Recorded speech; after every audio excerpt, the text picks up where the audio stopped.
Une des plus grandes difficultés en management, c'est de pouvoir avoir accès régulièrement à l'ensemble des informations dont nous avons besoin pour accompagner au mieux nos équipes et piloter les différents projets. Or, s'il y a bien un outil magique pour réaliser cela de manière optimale, c'est le point hebdomadaire de suivi avec chacun de nos collaborateurs. Ce sera davantage une espèce de micro-forme de management. Comment t'appellerais ça, Jim? Du micro-management? Boum! Alors, comment structurer efficacement ces rendez-vous hebdomadaires? On en parle maintenant.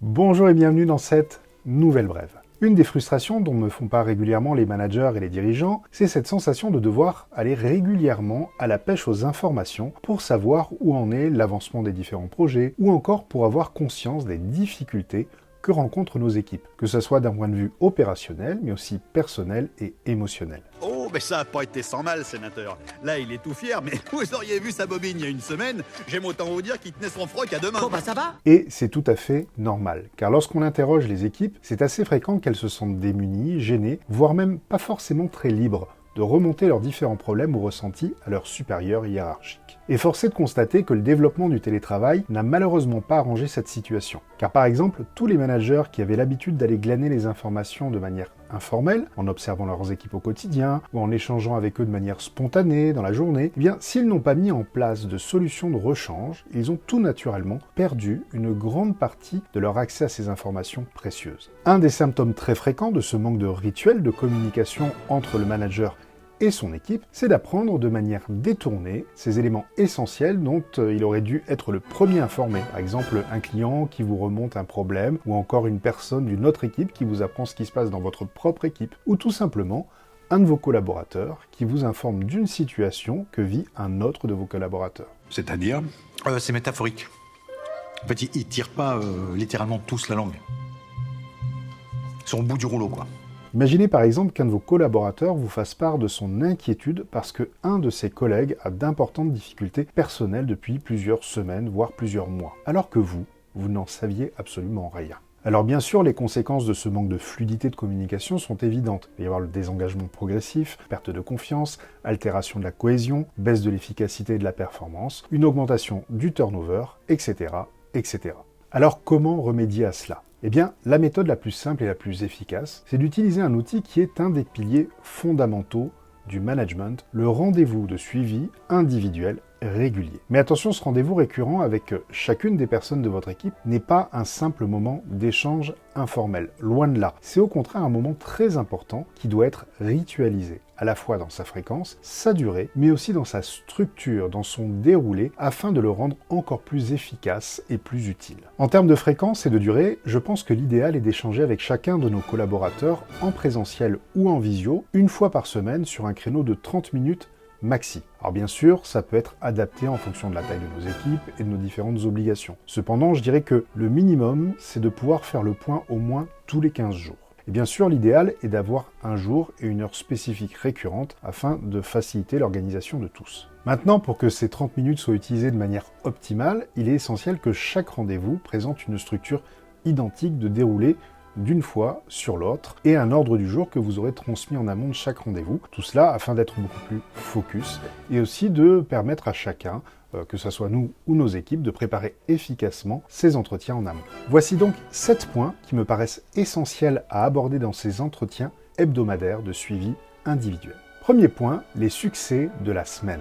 Et oui, beaucoup de personnes ont une tendance naturelle à voir le côté négatif des choses. Or, un de nos objectifs en tant que manager, c'est que nos équipes deviennent autonomes, proactives, compétentes, avec un état d'esprit positif, constructif et orienté solution. Et cela commence donc par arriver à prendre conscience de ses forces et de ses réussites. Et quoi de mieux pour cela que de leur demander de mettre en exergue les réalisations de la semaine dont elles sont fières, et celles pour lesquelles vous souhaitez les féliciter aussi. Et le simple fait de commencer par cela permettra aussi de faciliter la recherche de solutions face aux difficultés rencontrées que nous allons aborder un peu plus tard dans le rendez-vous. Deuxième point, l'état d'esprit ou ressenti du moment. Et oui, arriver à prendre le pouls de nos équipes, savoir dans quel état émotionnel chacun se trouve est quelque chose d'essentiel. Pour vos collaborateurs, savoir qu'ils peuvent se sentir libres de vous partager leur état émotionnel est quelque chose de précieux pour augmenter leur niveau de confiance envers vous. D'ailleurs, n'oubliez pas que les deux composantes majeures du leadership sont la chaleur humaine et la compétence perçue. Et que de ces deux composantes, c'est la chaleur humaine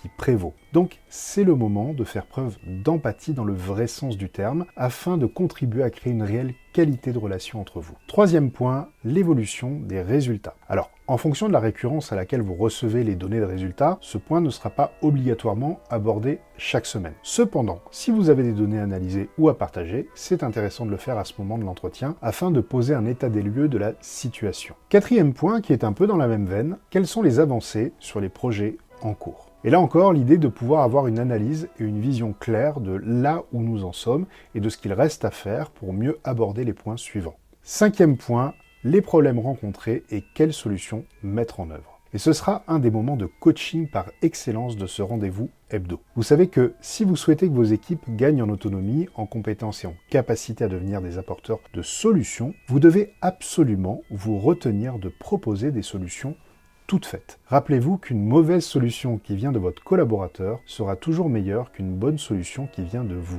Pourquoi? Eh bien tout simplement parce que le simple fait que ça soit sa solution augmentera drastiquement son niveau d'implication. Vous devez donc le guider en utilisant des questions calibrées afin qu'il trouve lui-même ses solutions que vous validerez avec lui. Sixième point, les priorités de la semaine. Et oui, c'est évident, maintenant que vous avez fait le point sur les chiffres, les avancées sur les projets en cours et les solutions pour régler les problèmes rencontrés, c'est maintenant le moment de mettre un ordre de priorité aux différentes actions à mettre en œuvre afin que votre collaborateur puisse partir avec une vision claire de ce qu'il a à faire étape par étape. Et enfin, septième et dernier point, les sujets divers. Et oui, pour conclure, si vous ou votre collaborateur avez des informations autres sur lesquelles vous souhaitez échanger, c'est le moment. Pour vous, ça peut être des informations concernant l'entreprise, l'équipe ou vous-même, et votre collaborateur pourra aussi vous partager tout ce qu'il souhaite. Alors bien évidemment, si vous avez des informations majeures qui méritent d'être au cœur de votre rendez-vous, n'attendez pas ce moment pour les annoncer, mais faites-en plutôt un ordre du jour si cela est préférable. Maintenant, pour préparer au mieux ces entretiens hebdomadaires, l'idéal est d'avoir un outil sur lequel toute l'équipe puisse s'appuyer, vous savez, un support commun, afin qu'ils puissent réfléchir sur ces différents points et partager leur analyse à leur manager en amont. Et justement, il existe un outil absolument génial, spécialement conçu pour préparer ces fameux points hebdo. C'est une application qui s'appelle Popwork et que je vous recommande fortement. Alors pour la petite histoire, Popwork a été créé par 3 entrepreneurs français, Quentin, Johan et Florian, qui en tant que manager ont fait ce même constat que je vous partageais en début de vidéo. Ils se sont donc demandé comment créer un outil qui soit à la fois très simple d'utilisation, hyper intuitif, pour aider les collaborateurs à prendre du recul sur leur travail, qui leur permette de faire remonter simplement les sujets importants à aborder à leur manager, mais aussi parallèlement qui aide les managers à mieux préparer ces rendez-vous, prendre le pouls de leurs équipes, comprendre leurs ressentis, faciliter le suivi, et donc rendre ces points hebdo beaucoup plus riches et efficaces. Et je peux vous assurer qu'ils ont réussi à créer un vrai petit bijou qui vous fera certes gagner un temps précieux, mais qui va aussi vous permettre d'améliorer votre relation avec vos équipes et mieux anticiper les situations de stress et de désengagement. Donc beaucoup plus de sérénité pour vous. Donc vous l'aurez bien compris, je vous invite à découvrir cette application Popwork, les amis. Vous allez être bluffés. Et d'ailleurs, je vous mets un lien en descriptif de la vidéo et vous pourrez même l'essayer gratuitement pendant 1 mois. Qu'est-ce que tu attends? Je vous souhaite donc de profiter pleinement de ce magnifique outil que sont les entretiens de suivi hebdomadaires avec vos équipes. Et je vous dis à la semaine prochaine pour une nouvelle vidéo. À bientôt. Et n'oubliez pas, si vous voulez booster votre leadership, vous pouvez télécharger gratuitement mon e-book sur mon site internet. Le lien est dans le descriptif de la vidéo. Et pour vous abonner, vous cliquez à gauche. Et pour voir une autre vidéo, vous cliquez à droite. Allez, à bientôt.